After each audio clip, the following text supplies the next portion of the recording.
నేను ఇంకొకటి అడుగుతుండా, సోషల్ మీడియాలో ఒక క్యాట్ పిల్లి మీదకి వాళ్ళ మదర్ క్యాట్ ఫాదర్ క్యాట్ మీదకి ఏదైనా అదర్ ఎనిమల్స్ చూస్తే తిరగబడింది సోషల్ మీడియాలో చూశాను. నేను అడుగుతున్నాను, మీ తండ్రి 2009లో ఆయన యాక్సిడెంట్ కి వెనకెవరో ఉండారు, కుట్రలు కుతంత్రాలు అని అంటే నువ్వేం చేస్తున్నావు? నువ్వు ముఖ్యమంత్రి అయిన తర్వాత 5 ఏళ్ళు ఏం చేసావు? ఎందుకు గాజులు తొడుక్కొని మూల కూర్చున్నావు? ఎందుకు సైలెంట్గా ఉండవు?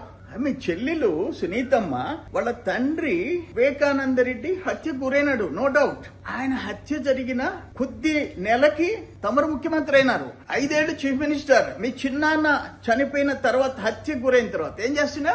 ఎందుకు హంతకులను సరిగా తేల్చలేకపోయినా?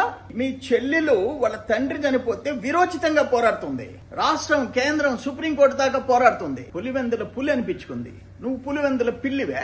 ఆ క్యాట్ మేలు అంటున్నా నేను, సోషల్ మీడియాలో ఉండే క్యాట్ నీకంటే పౌరుషంగా ఎదుర్కొంది వాళ్ళ పేరెంట్ క్యాట్స్ ని ప్రొటెక్ట్ చేసేదానికి. సునీతమ్మ పోరాడింది, సుప్రీంకోర్టు దాకా పోరాడుతూనే ఉంది, ఈ రోజుకి కాంప్రమైజ్ కాలే. తమరేం చేశారు? ఏమన్నా అర్థం ఉందంటయ్యా నువ్వు మాట్లాడే మాటలకి? ఆయన కంప్లీట్ పాదసారథి రెడ్డి చరిత్ర అంతా చెప్పాడు. పాదసారథి రెడ్డి కడప పులివెందుల మీ తండ్రులు తల్లులు మీ తాతలు ముత్తాతలు బ్యాక్గ్రౌండ్ అంతా చెప్పాడు. మాకైతే అంత దూరం తెలియదు కదా, మేము విన్నాం.